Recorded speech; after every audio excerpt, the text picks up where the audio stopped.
sistem ya, penilaian kinerja pegawai.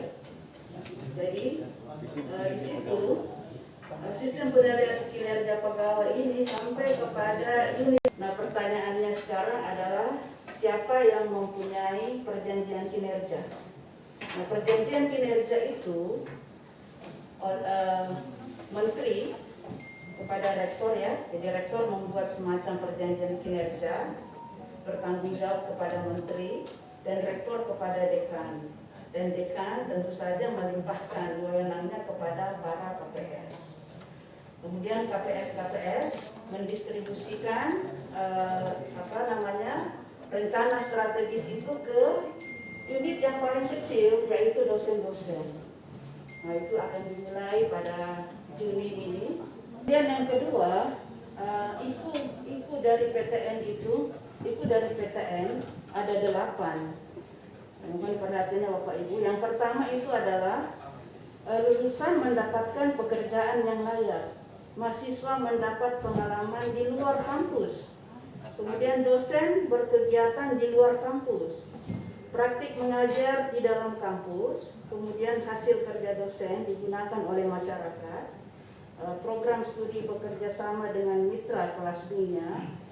Kemudian kerja berakar dari Undang-Undang Nomor 12 Tahun 2012, di mana dalam undang-undang itu mengamanatkan kepada menteri untuk melakukan, pertama adalah membuat standar nasional pendidikan tinggi. Kemudian yang kedua adalah membuat sistem penjaminan mutu.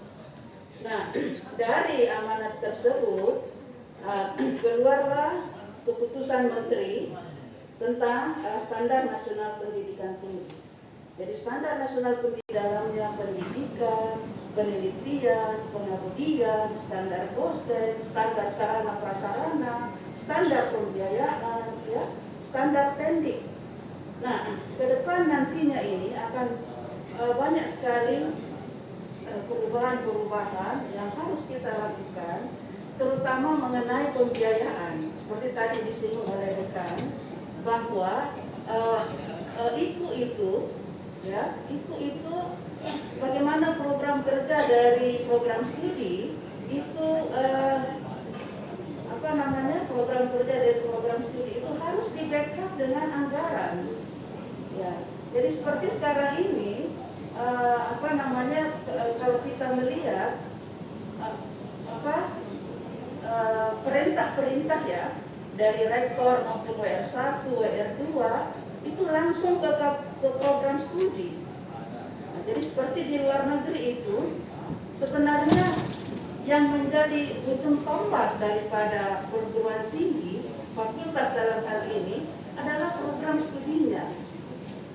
Ya, dekanat itu hanya administratur, apalagi wakil dekan 1, wakil dekan 2, wakil dekan 3 setiap saat.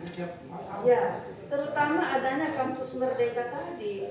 Nah, harus mahasiswa itu ada 8 kegiatan dalam kampus Merdeka yang harus kita implementasikan, karena ini tercantum dalam standar nasional perguruan tinggi SNPT.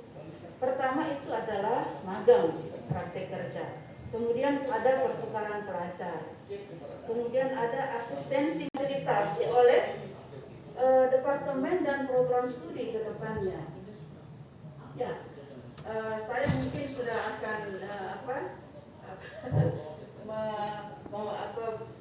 sebentar lagi kami para OPD ini akan berganti.